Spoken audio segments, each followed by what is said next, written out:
Thank you, Ronald. I'm not quite sure who you were talking about there, but it seems like a fine fella. But thank you for that wonderful introduction. And I'm so grateful to be here with all of you. My name is Don, and I'm an alcoholic. My sobriety date is April the 9th of 1981. My sponsor is Bob B. from St. Paul, Minnesota. And my profession has been criminal defense law. And in the last 42 years, I have spent more time on Alcoholics Anonymous than I have on practicing law. And I have not lost one thing by doing that. God has taken care of me beautifully. Not that I have neglected my law practice, but I have spent more time with sponsees, more time traveling, more time doing the things that we do in Alcoholics Anonymous. Because I learned early that the idea of me ever fitting Alcoholics Anonymous into my life was simply not going to work. And I don't see it work for many alcoholics of my kind. If it were going to work for me, it became clear early on that I had to fit my life into Alcoholics Anonymous and let everything else grow around that. And that has been the way the last 42 years has gone. And I just love step 11. I was taught that the first 9 steps are built on one another and necessarily are done in order.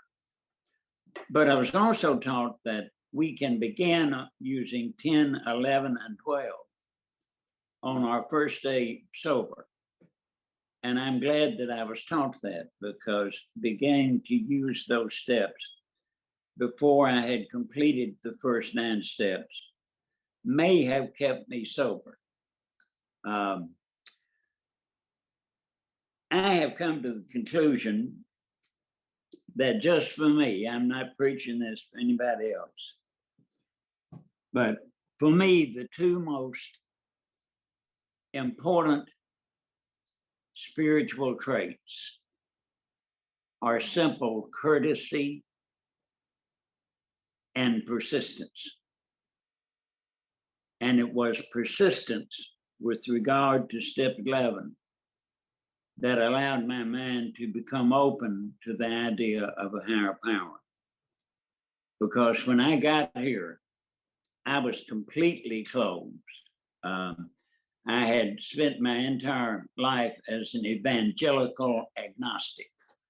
It was part of my mission to disabuse the superstitious of their superstitions. And believe me, I preached it big and I preached it far and wide. And I believe with all my heart that I had taken step 2, or rather step 1, a couple of years before I got sober. Because I had reached some conclusions. I had concluded first the basic step 1 conclusion, that I was in a humanly hopeless position with regard to alcoholism.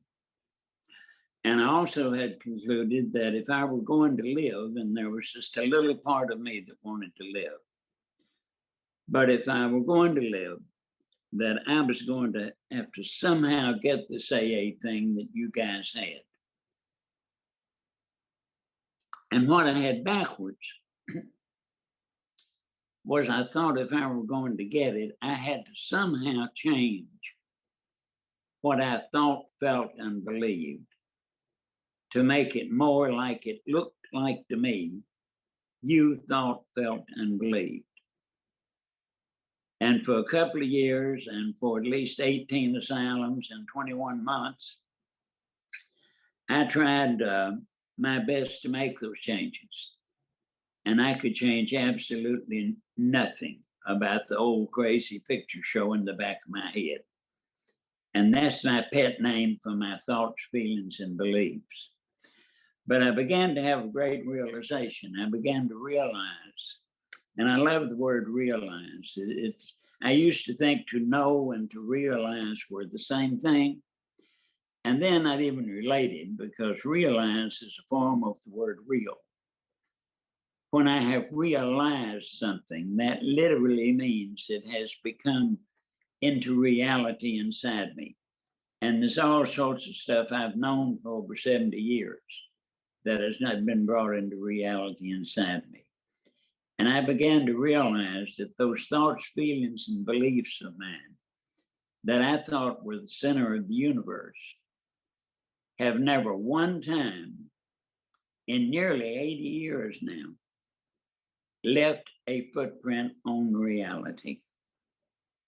Now, if I abdicate my behavior to that old crazy picture show, that behavior will leave hideous footprints on reality. But in and of themselves, they have no power. And God didn't give me much power, but God gave me enough. God gave me the power over my own next action. And God gave me the power to behave better than that old crazy picture show in the back of my head. And I learned finally, after spending so many years trying to heal a sick mind with a sick mind, I finally began to realize that if my mind were going to be healed, it would not be healed by my mind. That was the problem. It would be healed by my feet. It would be healed by my behavior. So early on, I was told that I needed to get on my knees every morning and every night and ask a power greater than myself to get through the day without drinking or drugging. I remember tearfully nodding at him and thinking, well, that's a bridge too far. That ain't going to happen. But I didn't know that God had given me the most important gift I've ever had. And what that gift was and is today is that I began to voluntarily follow suggestions about how to run my life, even though I didn't understand them, I didn't agree with them, I didn't believe they would work for me, and I did not want to do them. But I began to do them anyway, and lo and behold, they worked anyway.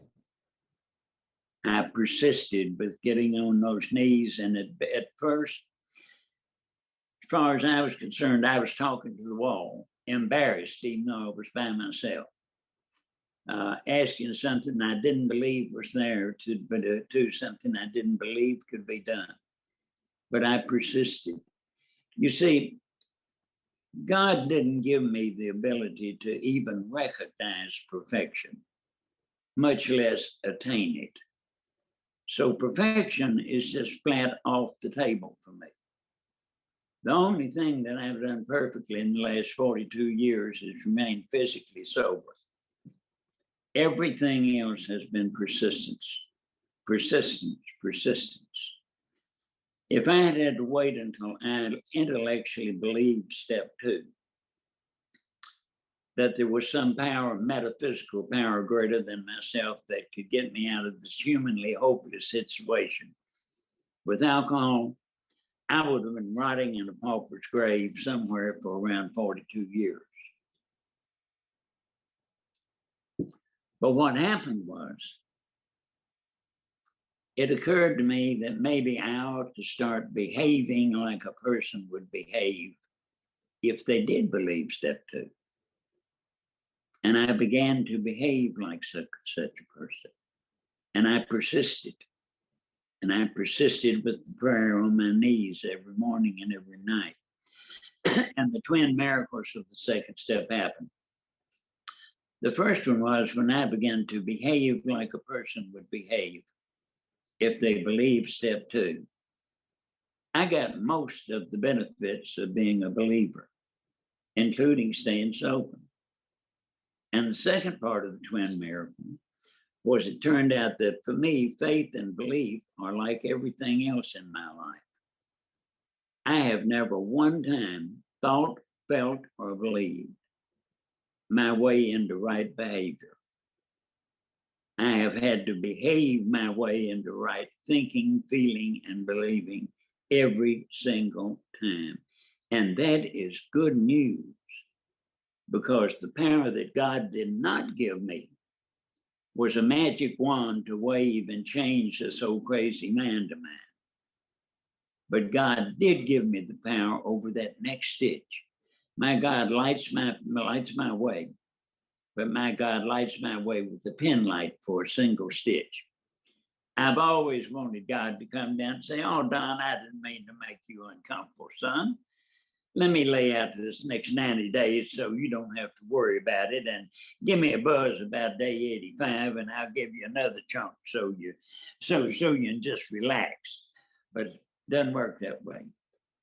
One little stitch at a time, one little step at a time. And the essence of faith, I believe I'm at my most faithful and at my most spiritual when I'm taking that next stitch where I know in my heart it is right, when every other part of me is screaming, "Don, you're not going to get what you want if you do that.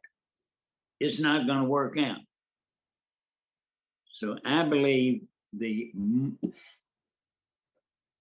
doing the right thing because I want to do it is beautiful. In fact, it's probably the only freedom that a human being can know. But I don't grow much from doing what I want to do anyway. I grow when I do that right thing, when every fiber in my body wants to do the opposite. But anyway, moving on to where I'm supposed to be, to step 11. And I began really early reading pages 86, 87, and 88 as part of my morning routine, and it has always been so that I read those.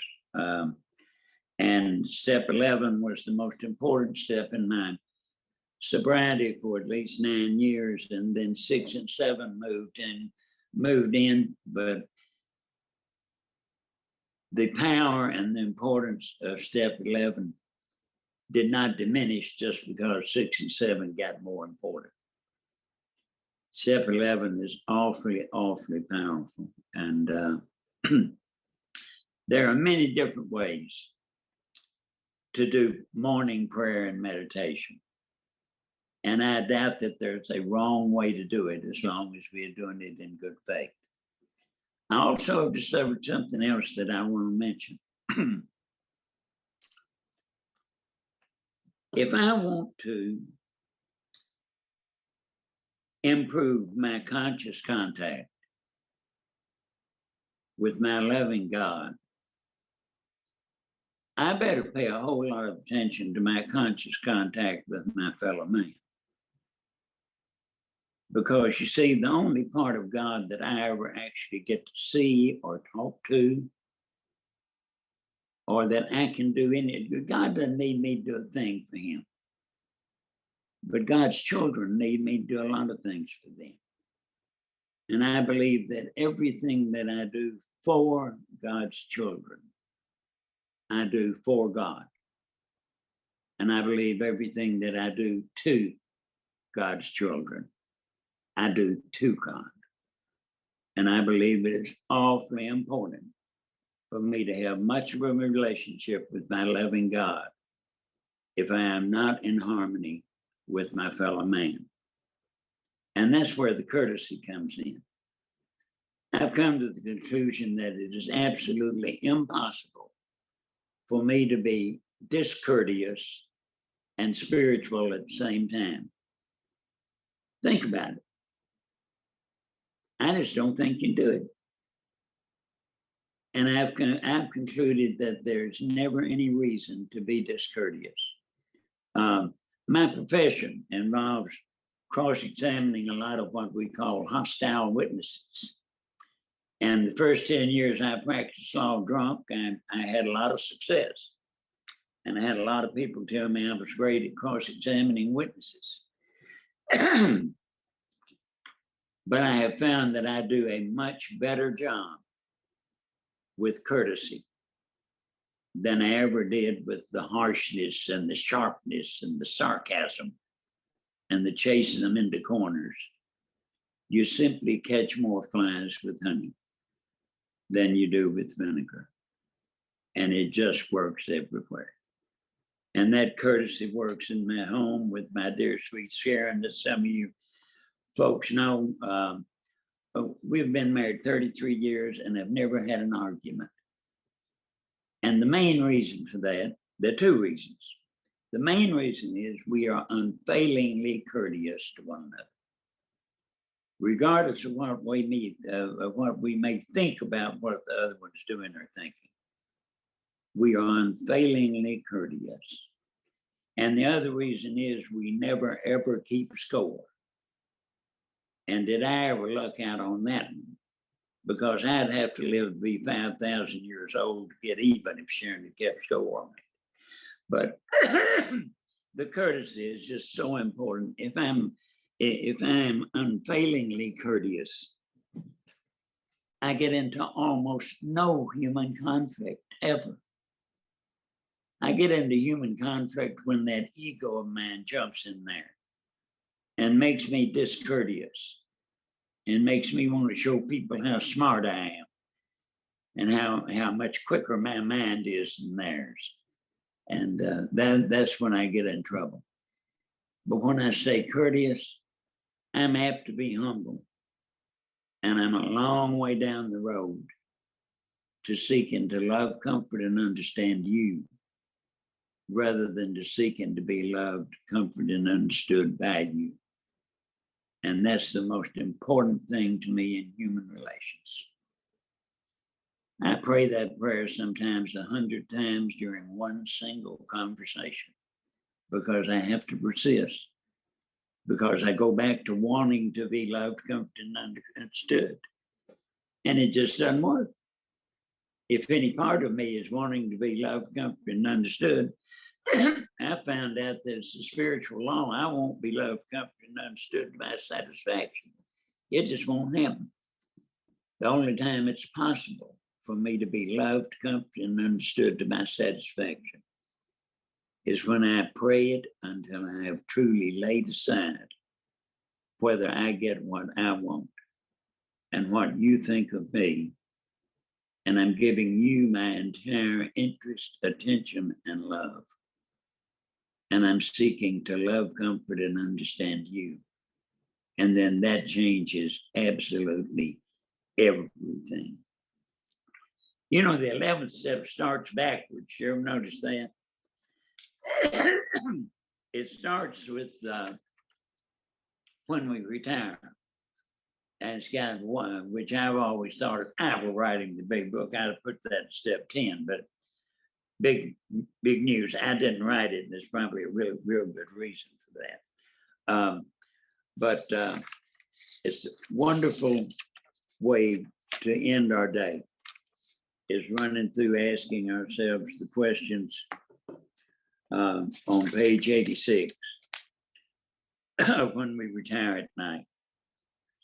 On days when I've had a good day, I run through that in 60 seconds. On bad days, it may take me 30 minutes. And then it gets around on awakening. And I asked my original sponsor, Cherry Carpenter, just when and how during the day I should begin to establish a conscious contact with God. And Cherry said, Don, it says there in the book that on awakening, we think about our plans for the 24 hours ahead. We consider our plans for the day. But before we even begin that, we ask God to direct our thinking, especially asking that it be divorced from self-pity, dishonest, or self-seeking motives. And Cherry told me that there were a couple of really good reasons why I should do it exactly that way, why I should condition myself to, as soon as my eyes flew open, to think, God, please direct my thinking. He said the first one was that I desperately need to follow directions, especially if I don't see any sense in them. He said the second reason is that I'm perfectly crazy enough to ruin the rest of my life between the bed and the pot. So he decided, he thought that I needed to take it literally. And sure enough, I'd say 80% of the time, it isn't long when my eyes fly open before I'm asked God to direct my thinking, especially asking for those things. And there's so many different ways, I'm not going to try to go into them, of how we can meditate and pray. Gosh, my sponsor, Bob's got 23 or 4 meditation books he uses. My meditation is reading the big book, 2 or 3 little books that I read, making a gratitude list, and sitting down making a list of things to do today. Listening to God. And there are 2 criteria for something getting on that list. One, they have to be capable of being reasonably done that day. No great big overarching, stop procrastinating, be a better person. No, it's return Joe's telephone call, pick up card for Sharon, call Ralph White. It's things like that. Then that second criterion is there things that if I do them, I will ultimately feel better. And if I fail to do them, I will ultimately feel worse.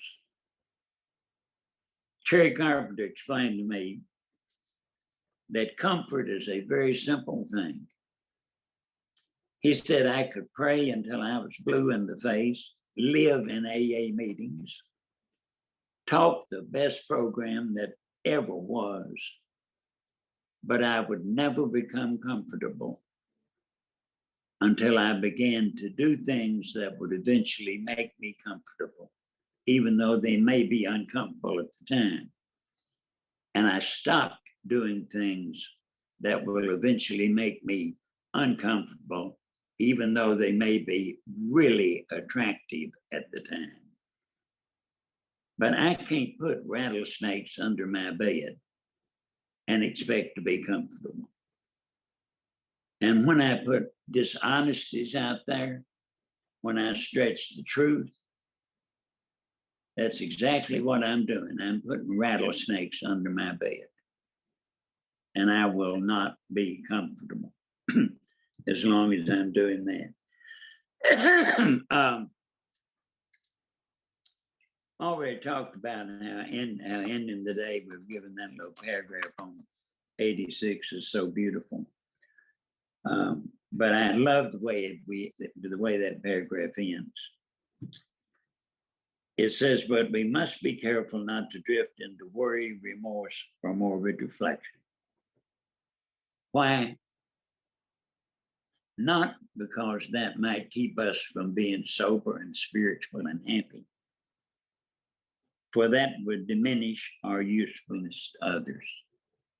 And folks, that's what this deal is all about, is our usefulness to others. The book tells us real early on that our very lives as ex-problem drinkers depend upon the constant thought of others and how we may help meet their needs.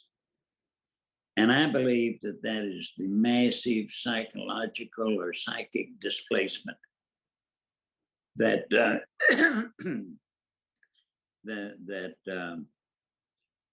the psychiatrist Jung told William Hazard occasionally took place in people, because we are people who by nature are constantly thinking about ourselves and how to help ourselves. And these steps get us, and persistence in living this life, get us to a point where we are more constantly thinking about others and how we can help them. And when we are doing that, that massive psychic displacement has happened.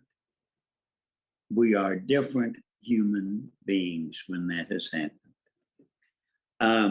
Now, we talk an awful lot on step 11 about how to start the day and end the day. But we don't talk nearly as much about what I call the other 95% of the day. Because what I do in the morning and what I do at night amounts to somewhere between 2 and 5% of the day. The rest of step 11 is what I do between those two things. And the big book gives us the most clear, simple directions that we have anywhere in the book on that. On the bottom, page 87, is all in one paragraph. All in one paragraph, along with the wonderfully practical 11th step promises. As we go through the day, we just do three things. It says, as we go through the day, number one, we pause when agitated or doubtful and ask for the right thought or action. That's number one. Number two, we constantly remind ourselves we are no longer running the show. It was explained to me that I must constantly remind myself of that because I will be constantly trying to run the show. And then the third thing, we humbly say to ourselves many times each day, thy will be done. That's all there is to it, folks. Now I add to thy will be done, to pray, to seek, to love, comfort, and understand everyone with whom I come into contact, and to pray to be courteous to everyone with whom I come into contact. But that's just a little addition to mine. That thy will be done is the basic thing. And then continuing in the same paragraph, it says, when we do those three things, we are then in much less danger of excitement, fear. By the way, when I got here, I couldn't understand why I wanted to not be in danger of excitement. I thought excitement was a good thing, but I didn't realize that I had excitement and joy confused with one another. Joy is a soft and easy and beautiful thing. Excitement is a ragged, jagged-edged thing that cuts your soul and gives you big deals, robs you of your ability to think straight, robs you of your ability to think of your fellow man first.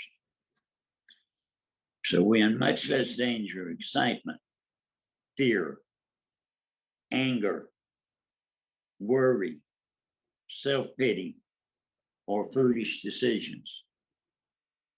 We become much more efficient. We do not tire so easily, for we're not burning up energy foolishly as we did when we were trying to arrange life to suit ourselves. And it's followed by what I believe to be the shortest paragraph in the big book. It works. It really does. Folks, those are some powerful promises for doing three simple little things all day, every day. Powerful, powerful, and practical, most practical promises in the book. And praying only for knowledge of God's will and the power to carry it out.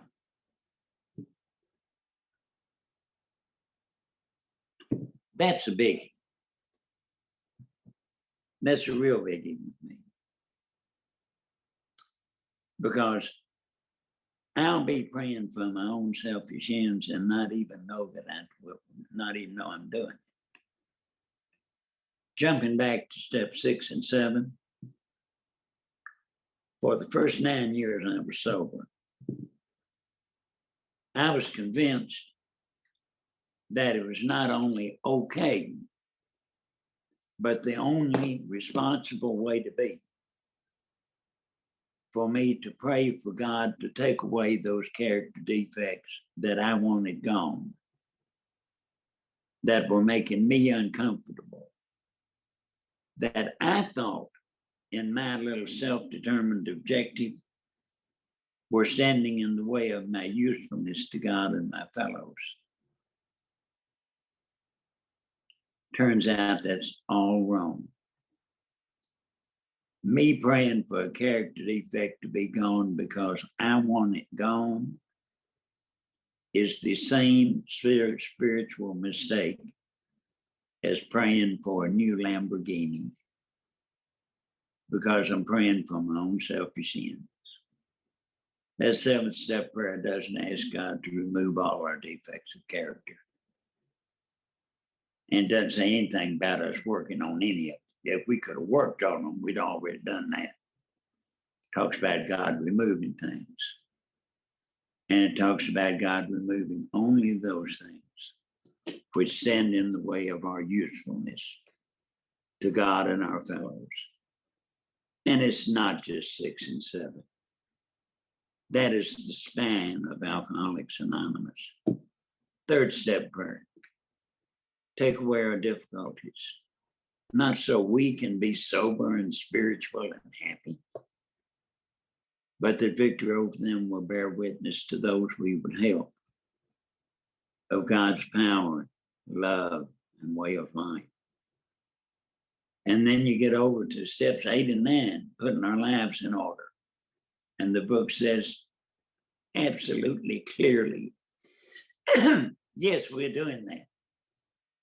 We are cleaning up our past and putting our lives in order. But the book says that is not our real purpose.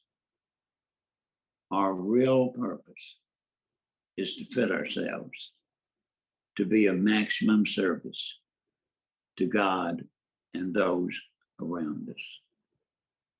Folks, that's what it's about. That's that massive displacement that Jung talked about.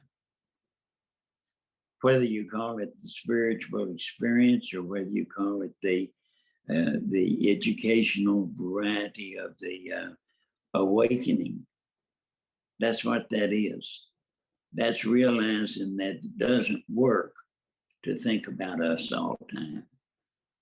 It's becoming real to us that it only works if we persist in trying to think about God's kids and trying to help God's kids do what they need to have done. Not only try to help them get sober, help them with whatever they need to be done. Whatever God's kids need to be done. Man, A.A.E. World Chuck Chamberlain said that it wasn't his job to take care of him. That was God's job. But it was Chuck's job, to help God's kids do whatever they needed to have done for fun and for free because he wanted to. And I want to tell you folks, when I persist in living that way, my life gets so good I can't stand it. And of course, when I backslide, as I always do, and go to think about being old, that backsliding is all right. If God had wanted me to be capable of perfection, God would have made me capable of perfection. So God made me capable of persistence. And God is tickled to death with persistence. Just keeping on starting over. See, there's a part of me, and I don't know whether I believe in a devil or not. But if I do believe in a devil, in me, it's that thing that wants to tell me that I have screwed up so badly that there's no longer any use. there's no longer a next right thing to do. I've strayed so far from my God's will that there's no way back. That is the big lie. That's the big lie that will take your butt right straight to the abyss. There's a next right thing to do in the middle of robbing a bank. Now, we probably ought not be robbing a bank, and we're probably already in a mess if we're doing that. But there's still a next right thing to do.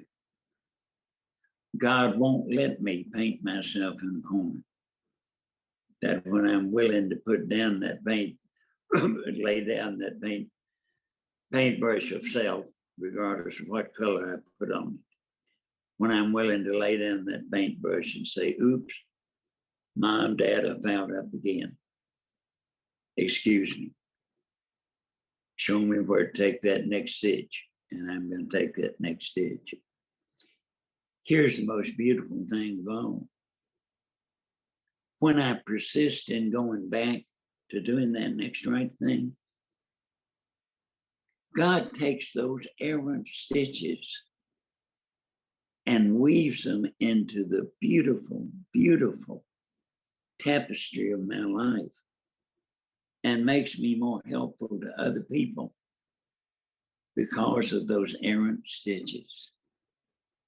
I know this is kind of gross, but my God is an absolute master of making chicken salad out of my chicken poop. God will do it every time if I'll just go right back to taking that next stitch and saying, oops, Mom, Dad, and no big deals. No big deals. Big deals are cancerous. Good big deals, bad big deals. They rob me of reason. They put my ego back in control. I want nothing in my life but little deals other than God and these 12 steps. Everything else, I want to be a little bitty deal. Because if I've made a big deal of anything other than God and the 12 steps, when you scrape the surface off it, you'll find what I've made a big deal out of is Don. And when I've made a big deal out of Don, I'm right back where I can't afford to be. Folks, I've been running my mouth nearly 40 minutes, and I love you all. And thank you so much for putting up with me and having me. And I do love you, everyone. God bless and thank you. Yeah.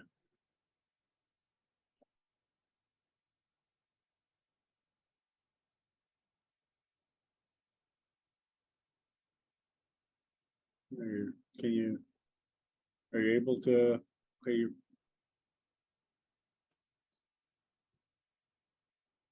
okay, Una, why don't I come back to you after Ralph? You seem like you're freezing a little bit. Ralph White, why don't you come on up and mute yourself? My name is Ralph White. I'm an alcoholic. And Mr. Major, thank you, sir. You said a couple of things that were very, very interesting. And I love that I can't put rattlesnakes under my bed and expect to be comfortable. You know, that's a good visual. You get out the bed, get bit on naked. But secondly, you said my mind will be healed by my feet. And it's always interesting to me that going through and at this stage, not just in recovery, in life for you, you never talk about it, you never complain about it, you never mention, what's currently front burner. Nobody would know, so I'm not going to, but I wanted you to talk about how having trained feet is especially important to inform and what your decision making, your actions, you're just showing up these days.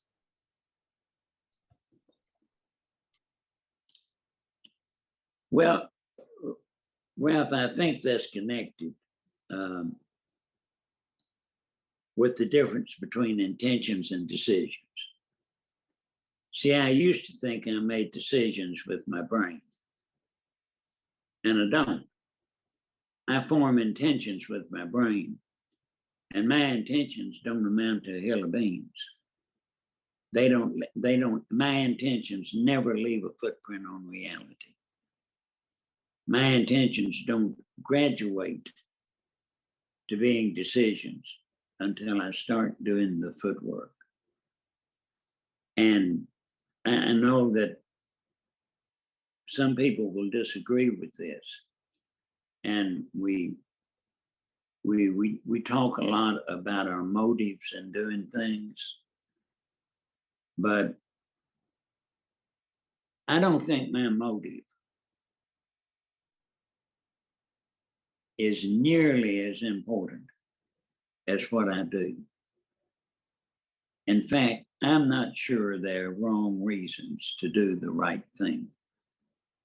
In fact, Ralph, tell you the truth, I'm not sure I ever did a single thing with 100% pure motives in my life. If I had to have 100% pure motives for something to count as something worthwhile, I doubt there's been very much there if you just really scrape the surface and get down.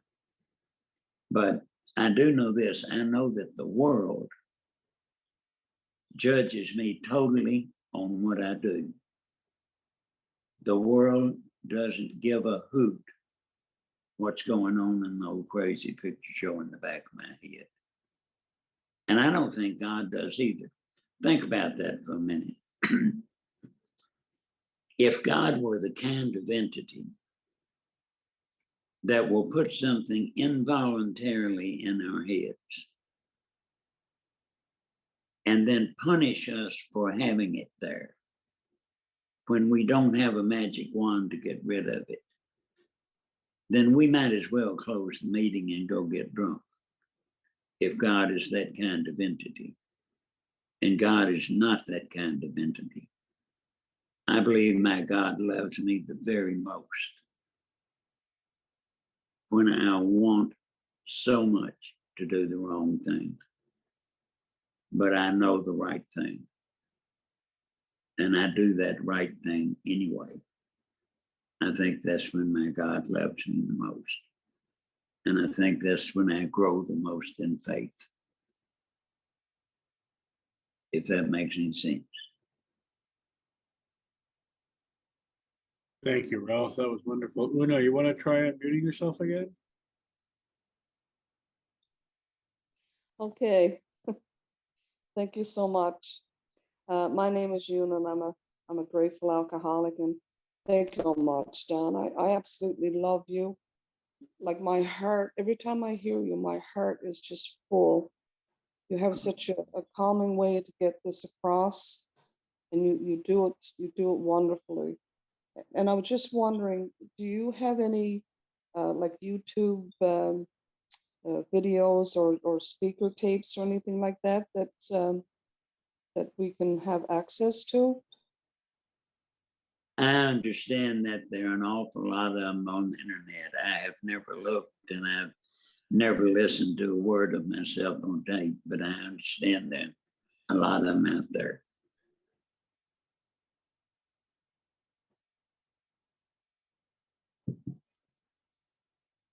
Okay, wonderful question. Thank you. Raquel, come on up. Hi, my name is Raquel. I am an alcoholic. This is going to be very embarrassing because I've been crying all your share. I hope you don't have a problem with my accent. I like your accent. I have a problem with yours. It was difficult in the beginning, but here I am. Okay, about the mistakes, about the speaking. When does it stop hurting so much when you think you make mistakes? My first question. My second question, do you pray to God to help you pause through the day when agitated or doubtful? Because that's the thing that I forget. That's The second question is what? I missed it. the second question is if you say a prayer, or how do you get to a place that you remember to pause through the day when you're agitated or doubtful? Because that's the part that I don't do well. It is a matter of practice and persistence. Doing it over and over until it becomes second nature. It really does become a working part of the mind. It becomes second nature, but I've had to do it, and there's still times when I have to make myself do it. And I think your first question, why does it hurt so bad when we do the wrong thing? So we won't do it again. Would be my best answer to that. Beautiful, Carl. Thank you so much for your share. Jeffrey B., come on up. Yeah, Jeff, sober member of Alcoholics Anonymous, August 16th, 2003. It's really, really good to be here. Ali, it's finally good to meet you, sir. Don, man, you know, I love listening to you. Like, I love listening to the words that you choose to talk about, and it's different every single time. I hear the music in AA when I hear you when you speak, Don. So I want to thank you for that. And really, what I got to say is something really stuck out for me in your talk there, even though I knew it, practice it sometimes, all that kind of stuff, but it really hit home. And I'm going to paraphrase. You said something along the lines that what we are doing to others, we are doing to God. Something along the lines like that, or that's what I heard anyways. And I'm like, so when I get disturbed and my voice is risen to my beautiful angelic kids, my amazing wife, I do understand that God is everything, and that, you know, Jeff is an expression of God that the humans decide to name Jeff.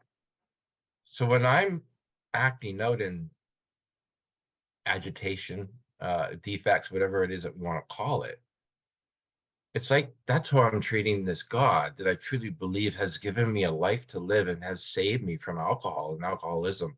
It really opened the door to me to be conscious what I choose to be conscious of. Do you know what I mean?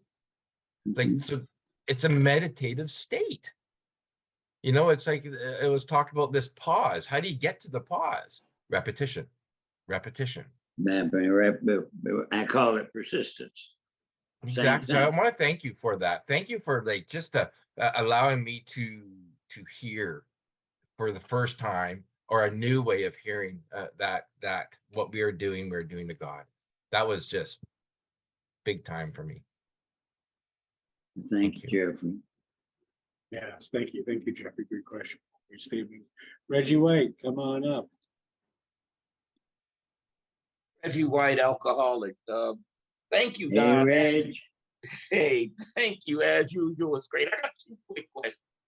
One, Speed Racer, how is your shoulder? I'm sorry? Your shoulder. How is your shoulder, Speed Racer? It still hurts a little bit, but it's doing okay. Okay. And secondly, in all the times I've heard you share, in particular today, you rarely talk about promises and what we're getting. You always, can you speak to that as far as why you talk so much about what we're giving as opposed to what we get, what we expect to get?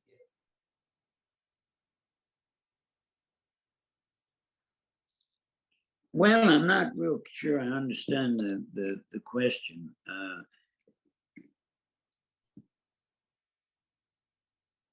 But I suspect the answer, Reggie, is that I believe that we receive by giving, that when we try to take for ourselves, we rob ourselves. But when we give to our fellows, when we give to God's other children, then God opens the bounty of the universe to us. And when I'm not letting my fear kick me around, and when I'm not living in my big deals, I'm not locking myself. I believe my God wants me to have just the wonderful things. And I believe that the biggest impediment to that is me and thinking about me. And so consequently, I try to persist in thinking about other folks.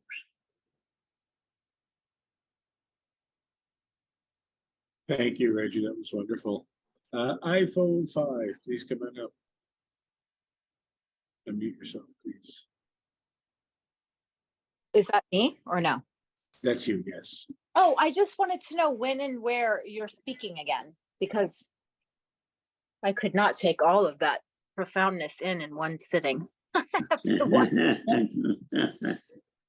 When do you know? I can look real quick and maybe tell you. Or if someone else knows, they can just tell me in the group chat.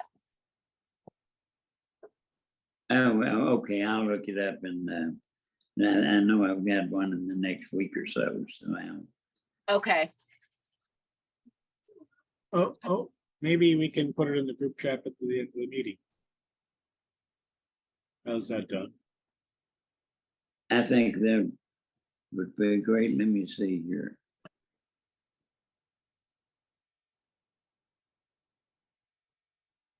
The 6th, that's it. I'm speaking on July the 6th at 7 p.m. Eastern Time at the Box of Chocolates group for Stephen Smith. Wonderful. That was perfect. Okay, Calvin, come on up. Unmute yourself, please. I was just going to call on you. Hello, everyone. My name is Calvin. I'm an alcoholic.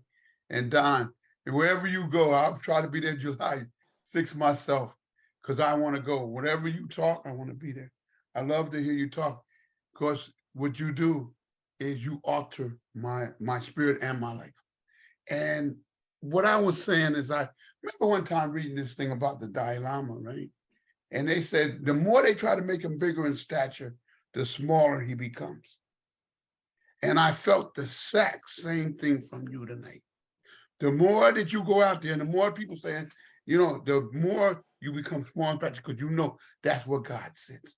And if you could just explain a little bit more about how to become more smaller in stature and not want to call it, our friend Bill Cleveland always talk about climb the corporate AA ladder, you know what I mean, which is nonsense anyway, because you explained that perfectly tonight.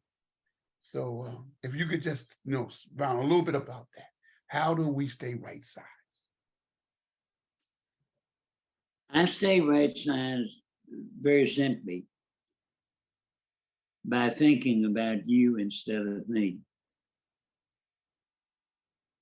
It really is. That's all there is to it.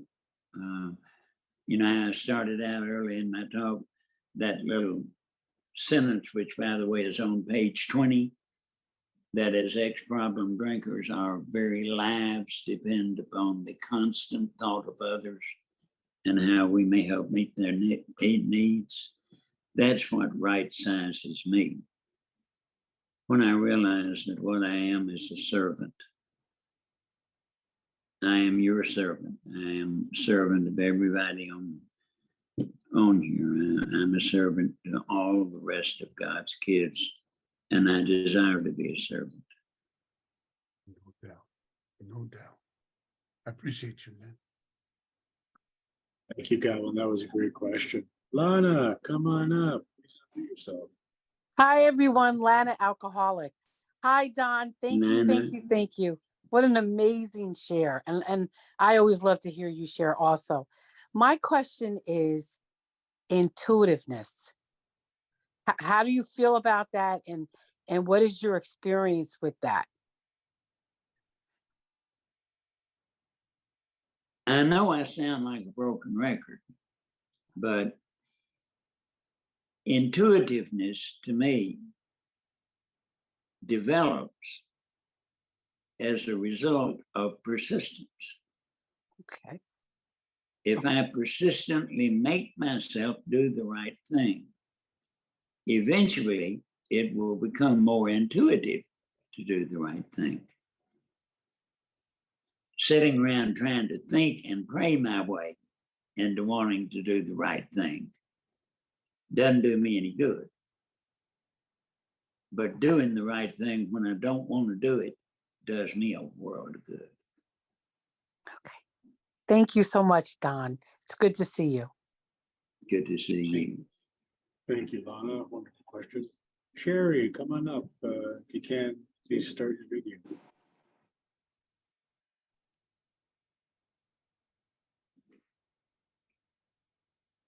Hi, I'm Sherry, an alcoholic, Al-Anon. And Jerry, Thank you so much for sharing today. That was amazing. I only got to hear part of it. And so I'm trying to understand something you had said. The idea of doing the next right thing. That you, I'm not sure exactly how you said it, but I've heard it forever, like do the next right thing. But you were talking about that's not exactly how to see that. So could you explain that one more time or further so I might understand? I believe that in every one of us, there's something that I call a spark of the divine, or the divine spark. I believe there's a little piece of God in every one of us. And it has many names. We call it conscience. We call it better angels. We call it a moral compass. Conventional Christians call it the Holy Spirit. But I believe that that divine spark, by whatever name, is in every one of us.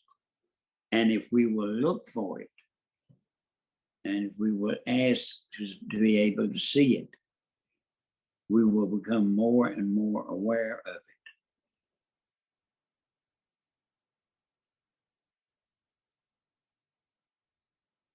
it. And eventually, jumping back to the previous question, it becomes more intuitive to do it.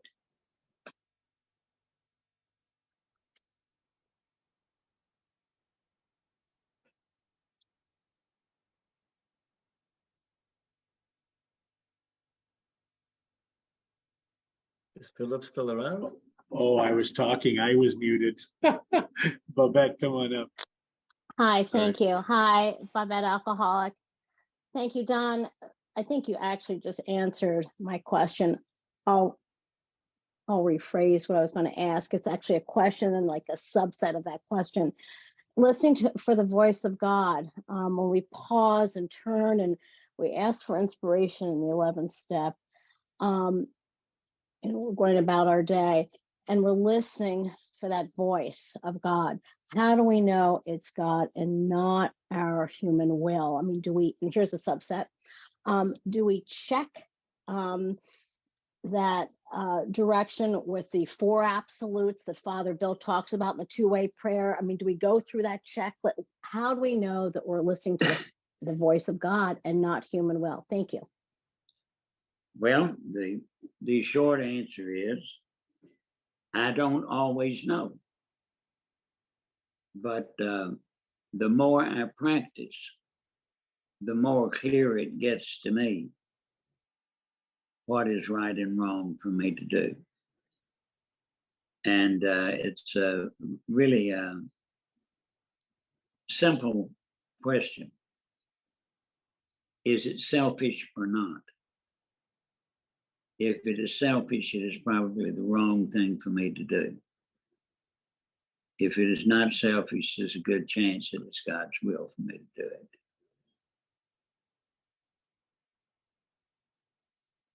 Thank you, Babette. Great question. Lacey, I said your name right. Come on up. Hey Don, thank you so much. I've heard you talk a few times and I love when you talk about being courteous. And I was just thinking, like, if you could kind of touch touch on, is it possible to be over courteous? Like, could, you know, will people see, like, take advantage of you? And how you should like set that boundary. I don't believe in boundaries to start with, so I don't think in terms of boundaries. But I have to tell people some extremely unpleasant things in a very courteous way. That's the nature of my impression. But because I'm courteous does not mean that I'm a floor man at all. That doesn't mean that I'm going to let you walk all over me. I'm just going to be courteous in explaining to you that you're not going to walk all over me, if that makes sense.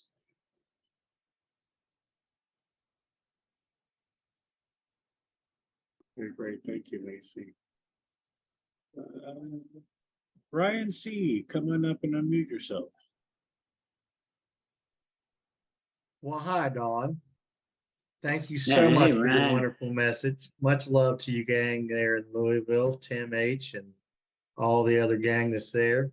I didn't really have my hand up other than the simple observation that I absolutely love you. And it's just an amazing thing to be here and listen to the simplicity of how you lay out the 11 step from the book Alcoholics Anonymous.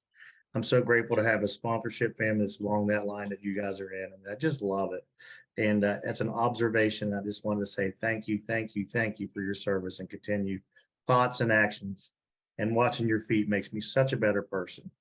And I love the gang from Louisville when they come down and stay with us, and they spread your legacy this way, and it's just beautiful. And thank you for your service. Thank you, Ryan. Thank you, Ryan. Beautiful. Carol L., come on up. So,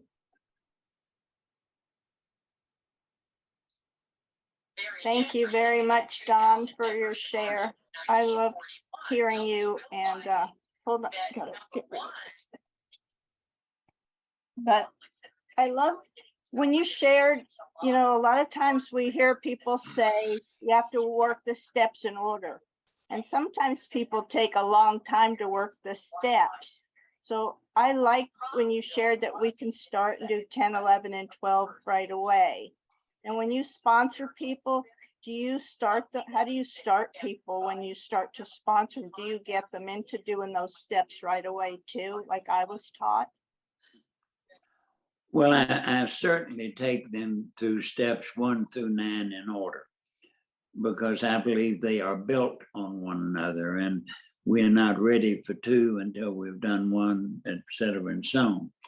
But when we get to 10 and 11 and 12, there are things that we can begin using the very first day that we're sober. And I mix that in with leading them through the first 9 steps.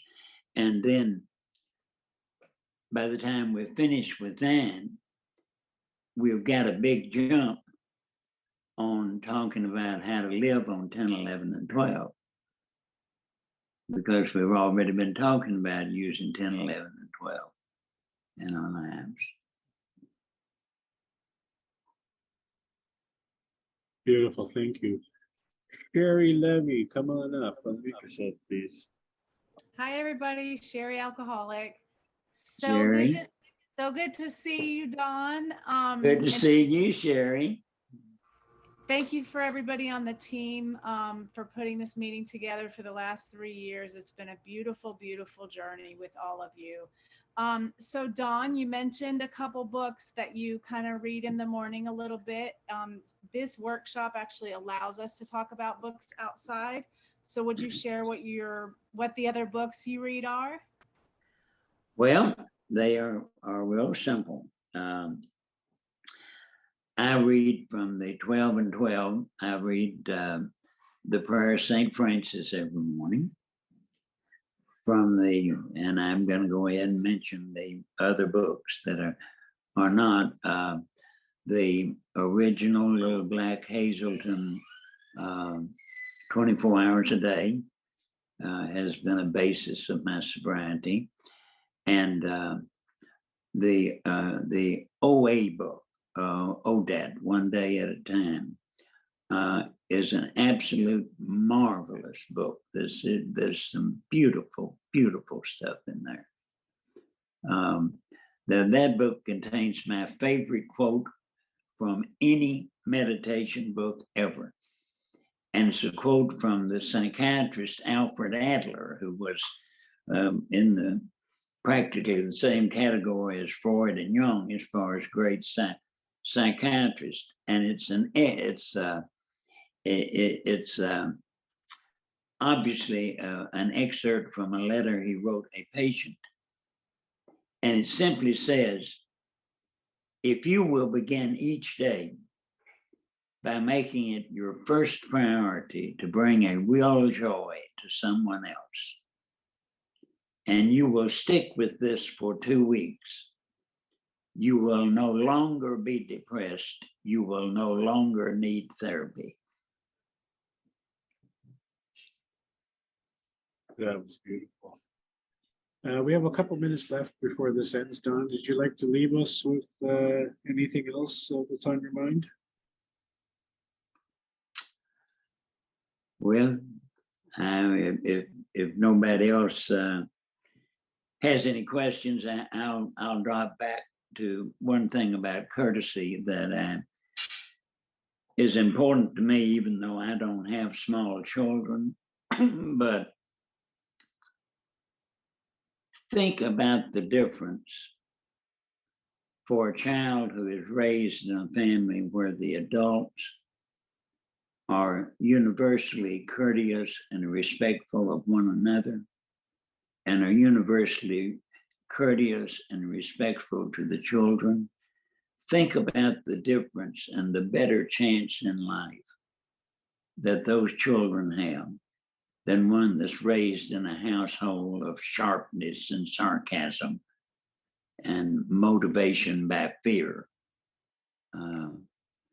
So courtesy is just an awfully, awfully important thing. It would cure so many of the world's ills. Thank you, Don. You blessed us with your spirit.